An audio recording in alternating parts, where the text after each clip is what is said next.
กราบสบายดีเบิร์ดสู่คู่สู่คนทุกแก่ทุกมุมที่นะฮักทุกท่านสำหรับคืนนี้ขอกับผ้าน้องแยกมานอนเพียงห้างเพียงให้สีขเจ้าทิมขอสีผ้ามานอนแต่ว่าบรรยากาศช่วงนี้นี่ก็ฝนตกฝนมากกระทันหันเขาก็ต้องรีบเข้าไปในเพียงเดี๋ยวฝนสีมาแห้งโอเคมันแต่ทุกคนติดตามเบิ้งน้ำกันกับพวกเราได้ในคำคืนนี้ว่าเขามีการเคลื่อนไหวแบบใดแน่พอดีเขามาฮอดเที่ยงอันนี้ปุ๊บฝนตกปับเลย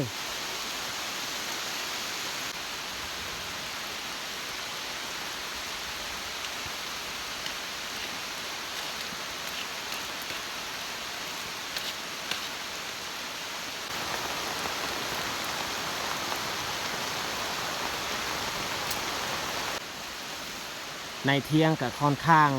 มืดแล้วแต่เฮาสิอนามัยเที่ยงก่อนอนามัยเที่ยงแล้วก็ดังไฟ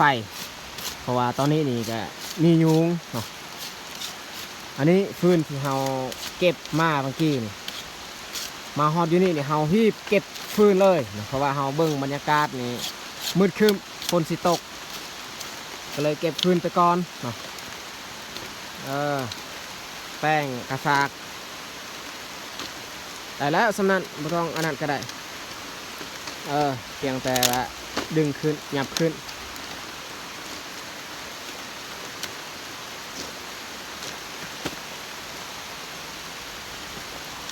พาบัตรข้าเจ้าว่าอยู่นี่โอ้เพราะว่าเทียงให้อันนี้หัว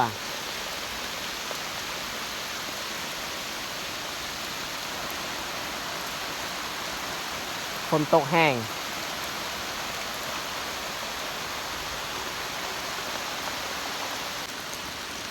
ต้องแยกระบายน้ำฝนบ่ให้มันไหลบนเฮาสิจูดไฟอยู่นี้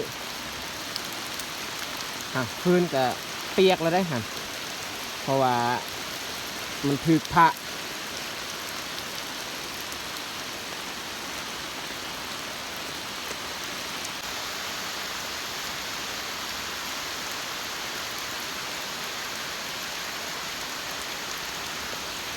ให้แน่อยู่มันกันได้เชียงเก่าแต่ว่ากันน้ำฝนได้ดีเพราะว่าหญ้าค่านี่มันจับกันแล้ว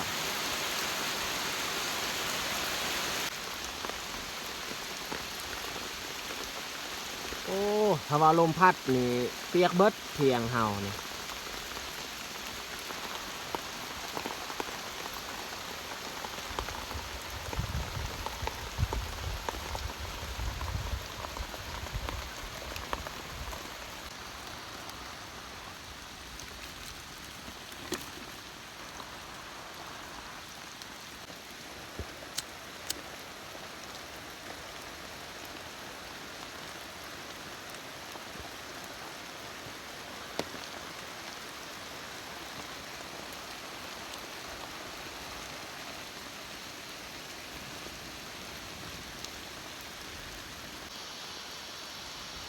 ไฟที่น้องแยกดังก็เริ่มติดแล้วต่อไปก็ไม่แต่สิล้างหม้อแล้วก็หุงข้าวไปก่อน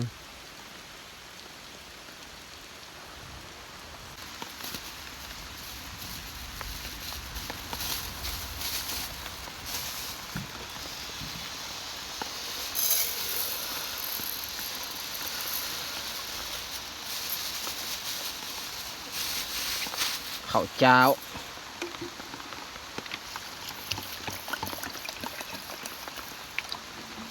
ล้างก่อน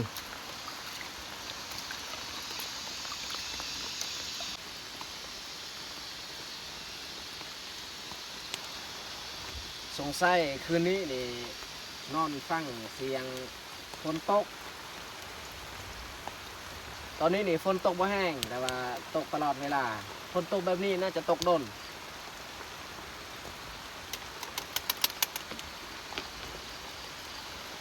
ล้างแค่เดียวพอ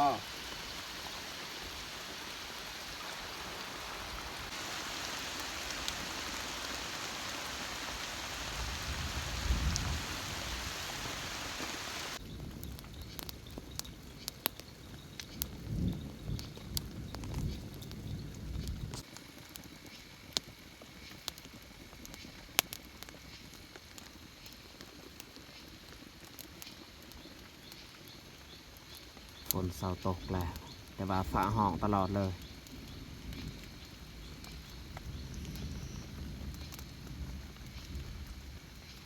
น้องแยกนอนพักผ่อน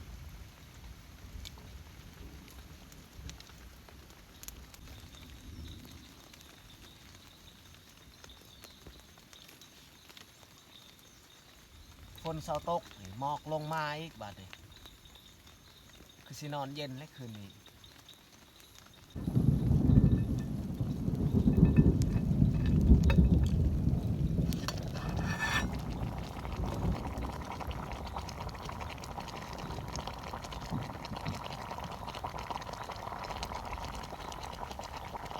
กำลังฝนแห้ง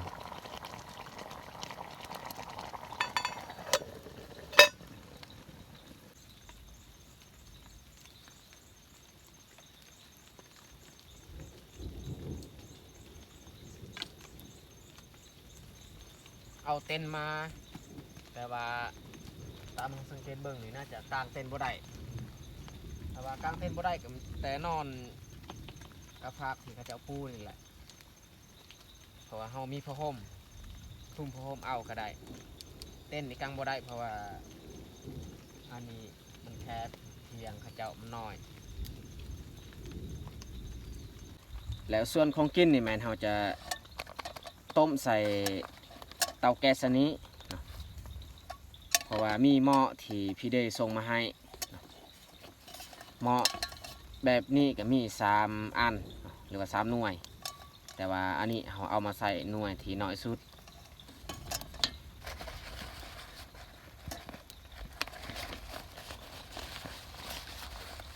สำหรับเตาอันนี้ก็แมนของหลวงพ่อจักรีเป็นส่งมาให้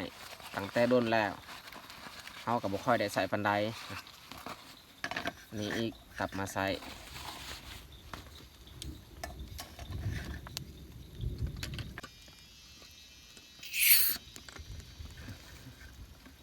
นี่มันจะคาแล้วสำนี้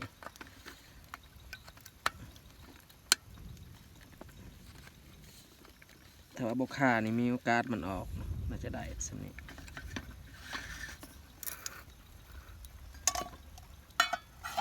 เบิ่งสัมพอดีนะใส่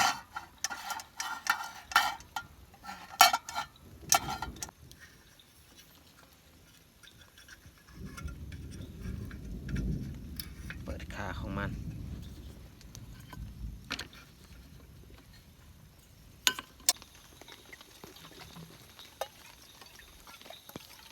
ก่อนที่เราจะใส่นี่ต้องล้างให้สะอาด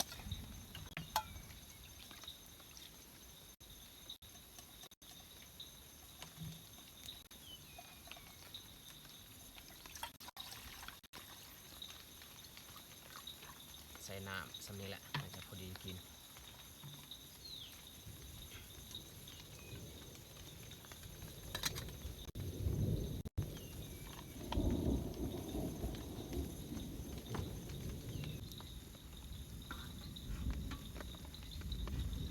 สำนี้น่าจะพอดี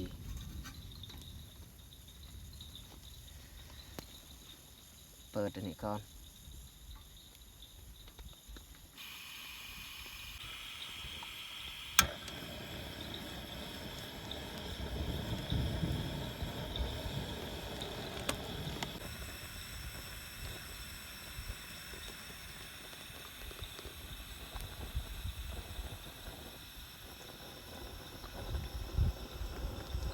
ส่วนข้าวที่เราต้มอันนี้ก็น่าจะสุกแล้ว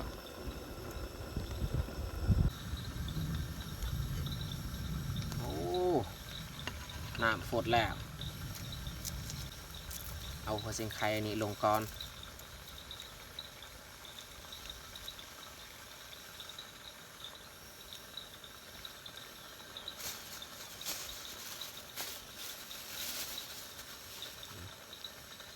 ปลาตัวนึงบีใส่เลยปลา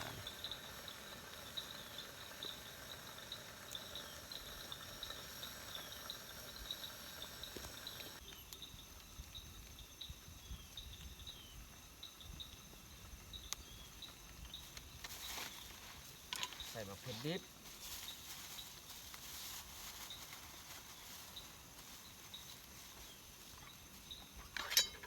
มังเพชรที่เฮาตั้มก็มีอยู่นี่ตำปนกันเกลือแป้งนัว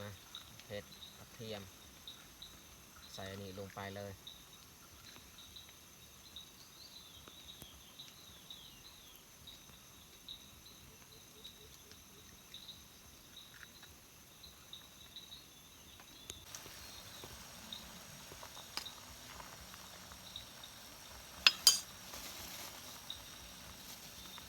สำหรับพักก็บ่มีอีหยังมากมายใส่แต่หมักทั่วนี่แหละ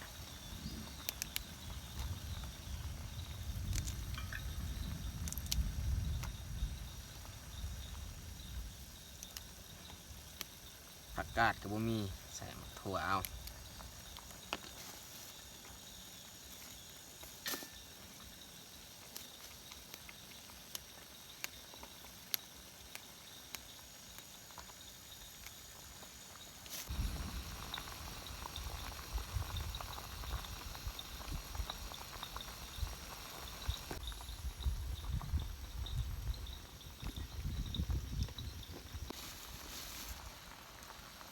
ใส่หอมบัว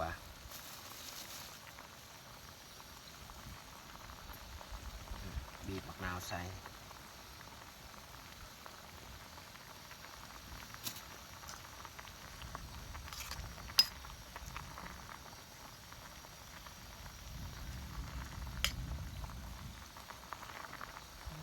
กลิ่นหอมขนาด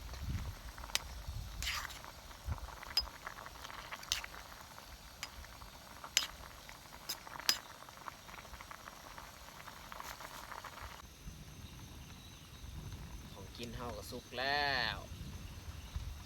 กะสิปิด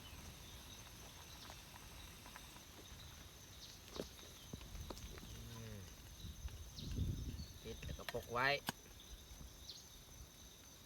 เรียบร้อย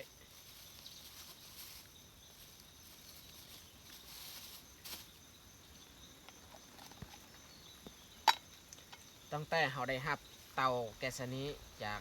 หลวงพ่อจักรีนี่ก็เฮาเอาไปใส่นี่ประมาณ3เทื่อ4เทื่อกับเทื่อนี้คอยไปใส่นี่2เทื่อแล้วก็ส่วนที่มาจากฝั่งไทยอีกเทื่อนึงเอาไปใส่หม้อนี่แต่ว่าอันเตาแก๊สนี้ก็มีของเฮาอันนึงของเขาเจ้าอีก2จะเอามาป่งไว้อยู่นี่จะน้อยเมื่อมันเย็นเราจึงคอยทอดเตากระป๋องแก๊สแล้วก็เอาตัวนี้เนียนส่วนข้าวที่เราต้มไว้อันนี้ก็สุกพอดีโอ้ฝนมาอีกพี่น้องเอ้ยแต่ก็บ่เป็นยังเรื่องอาหารการกินของเราก็สุกฝนมากก็ได้อยู่เที่ยงนี่แหละพอดีเลย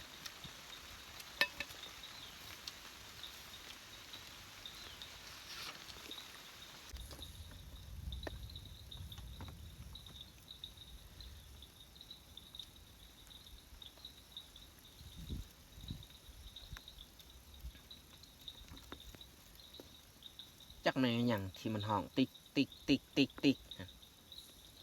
มันห้องลายขนาดเลย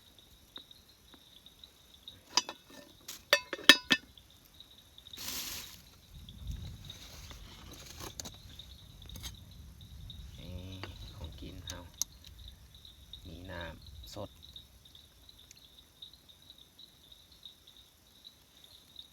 ใส่บวงเดียวกันเลย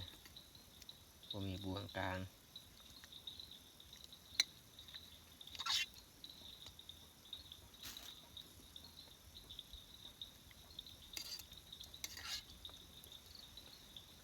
จะนอนตักไม้อีกเรากินข้าวส่วง6 โมงเอามาทุกคนมากินข้าวแรกน้ำกัน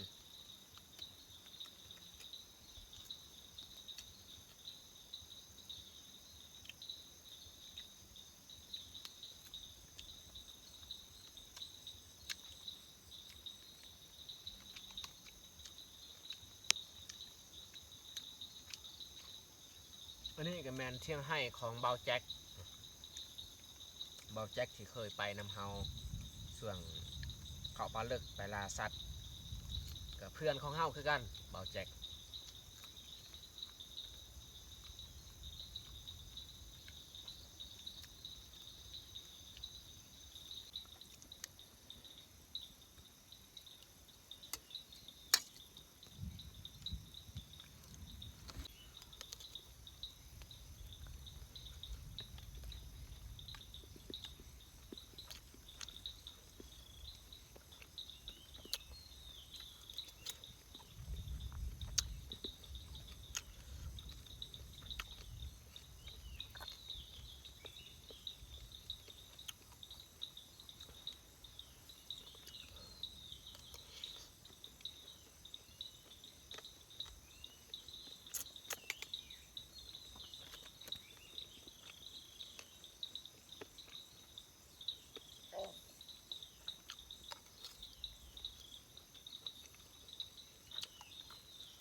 เบาแจ็คเฮ็ดเที่ยงอันนี้กับบุหัวาเพิ่นจะได้นอนอยู่เที่ยงนี่หรือบอ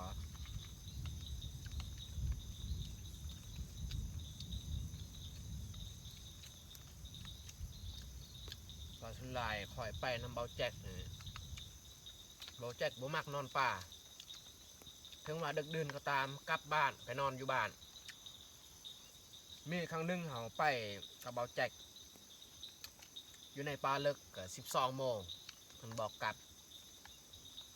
แบบว่าเขาไปเยื่องกบเยื่องเคียดหรือว่าเยื่องสัตว์ใหญ่นั่นแหละแต่คืนนั้นนี่เขาบ่ได้ยังพากันกลับหอดบ้านจนหอด1 โมง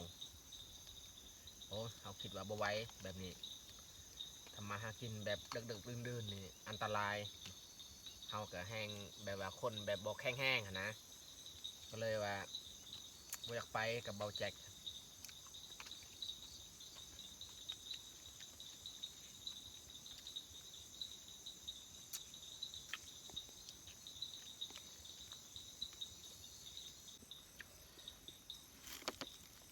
น้องแยกเอาถ้วยที่2อีก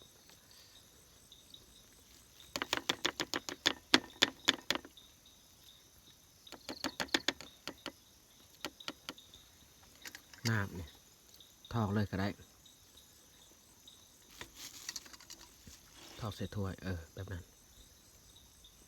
เออ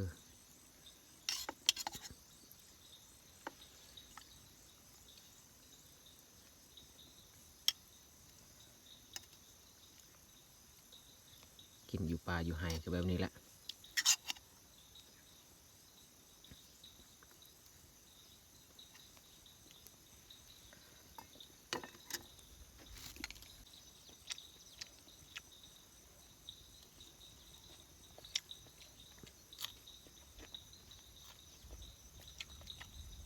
น้องแยกนี่มักกินลูกโดดขนาด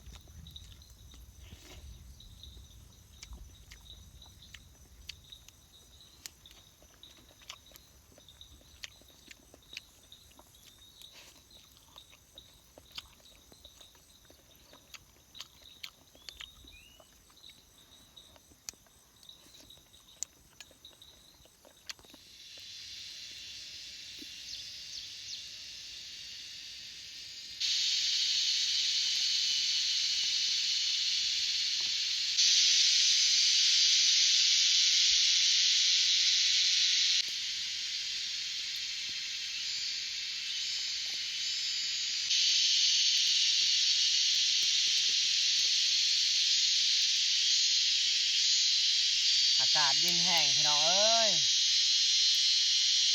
ไม่อยากออกข้างนอกเลยเพราะว่าพื้นที่ที่เรามาพักมาไฟนี่มันเปียกสงสัยนอนตั้งแต่หัวค่ำและนี่น้องแยกเดี๋ยวก็นอนตุ้มผ้าห่มแล้วโอ้เข้ากับที่นอนตุ้มผ้าห่มคือกันอากาศมันเย็นเป็นมีอยู่แต่ว่าบ่ได้มาใส่เที่ยงน้อย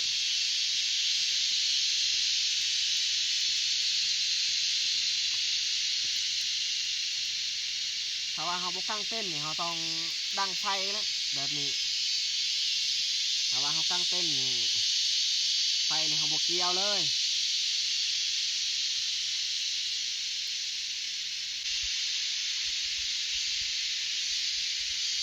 ศเริ่มมืดสิเอาอากาศจะเริ่มมืดเขาสิเอาดอกไฟมาไต่โอ้ย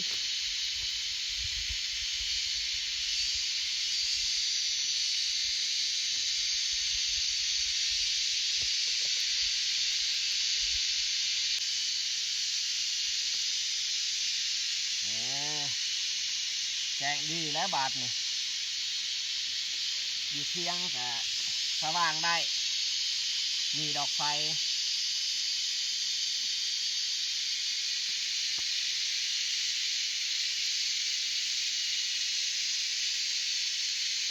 ตอนนี้เนี่ยเรา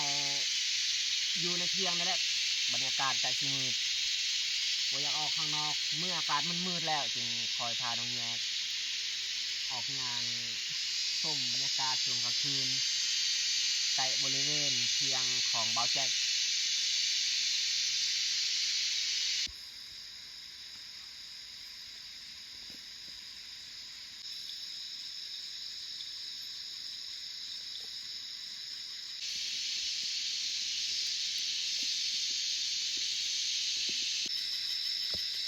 พาน้องแยก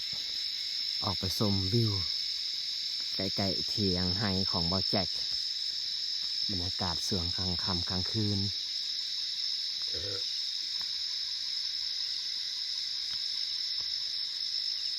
แต่ก่อนเพิ่นปลูกมันในบริเวณนี้นี่ต้นมันแต่เดี๋ยวนี้นี่บ่เห็นเพิ่นปลูกยาสูบ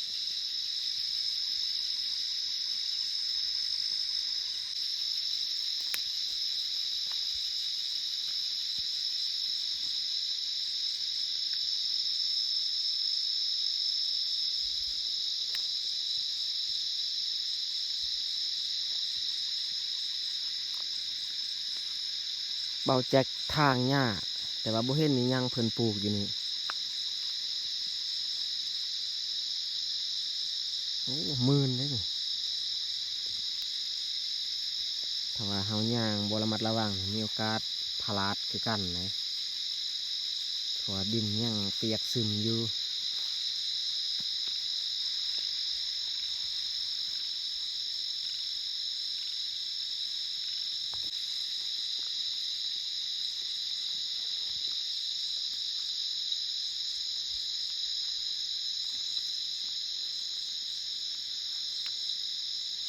แต่ก่อนอยู่นี่มันมีน้ำไหลเลยอีกบ่ดนก็น่าจะมีน้ำไหลแหละถ้าว่าช่วงหน้าฝนนี่มีน้ำไหลแน่นอนนี่บอลมันลุบนี่แต่ว่ามันหกแล้ว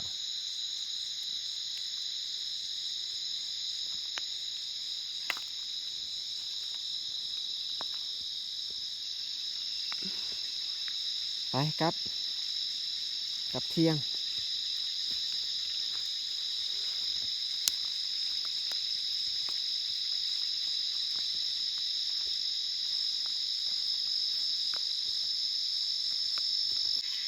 กลับมานั่งอยู่เที่ยงต่อ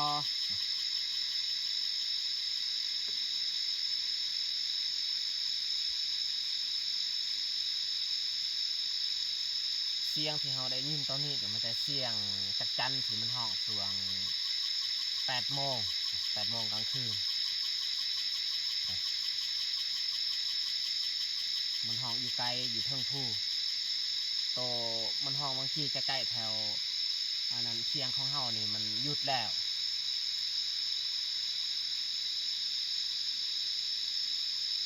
แล้วพวกเฮากับสิบไปใส่ต่อแต่สิเริ่มนอนแล้วบัดนี้นอนเลยเต้นอันนี้เขาสิเฮ็ดเป็นมอนหัวเลยเฮ็ดมอนหัวเอาพอห่มพื้นหนึ่ง2 คนใส่พอดีโอ้ย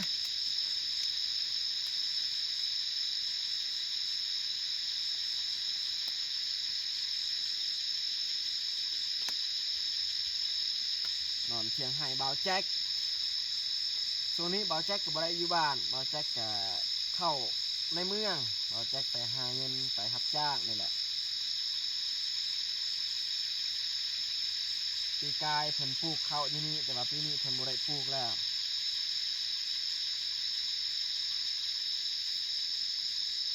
โอเคทุกคนมันจะเฮาสิปิดไฟแล้วก็นอนเลย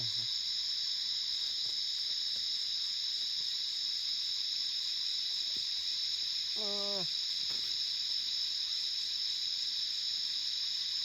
ถ้าว่าเฮามานอนคนเดียวนี่เฮาย่านคือกันเลยเพราะว่าเฮาก็บ่เคยเข้าป่านอนป่าแบบคนเดียวต้องมีน้องแยกไปนำถ้าว่าน้องแยกบ่ไปก็ต้องพาเมียไปนอนต้องไป2 คนพอได้มีเพื่อนคุยเพื่อนเว้าถ้าว่าไปคนเดียวนี่มีเสียงหยังที่แบบแปลกๆนี่แฮงย่านแห้งและ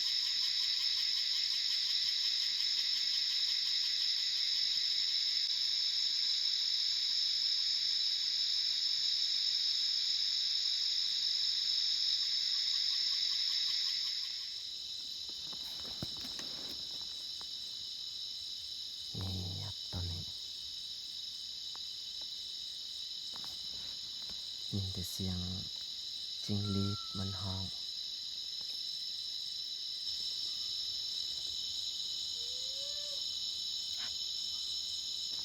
ทุกคนยินบ่เสียง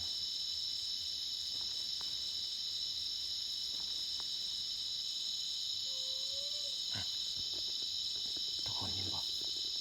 เสียงที่มันฮ้อง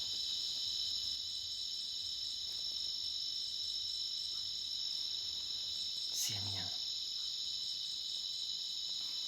เสือน้องแยกเนี่ยเขาจะบ่ปลุกบ่กวนเลยให้น้องแยกนอนหลับบ่ต้องได้ยินนี่หยังดอก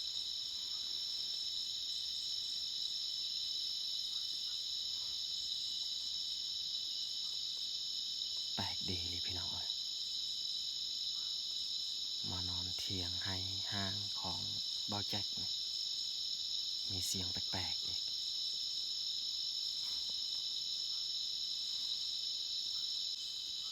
น่าจะบ่มีหยังดอก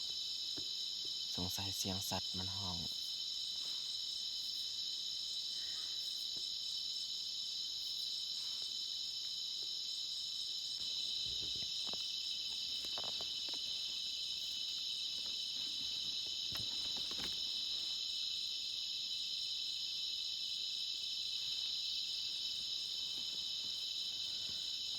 นอนก่อน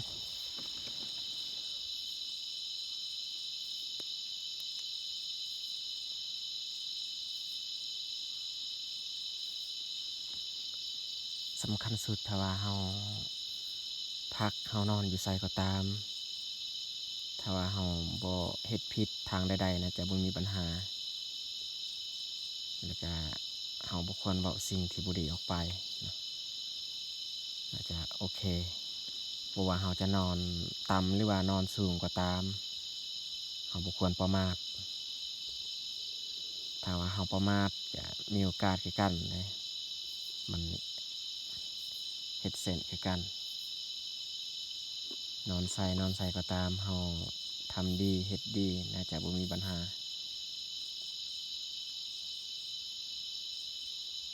ที่สำคัญถ้าว่าเฮา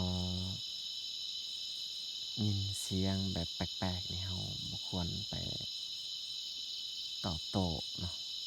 คือบางทีเฮาก็แม่นแต่แนมเบิ่งไปทางนี้ทางนั้นเฮาก็บ่ได้ลุกจากบ่นอนเลยเนาะเฮาก็แม่นแต่นอนเนาะน้องแยกก็บ่ได้ยินอิหยัง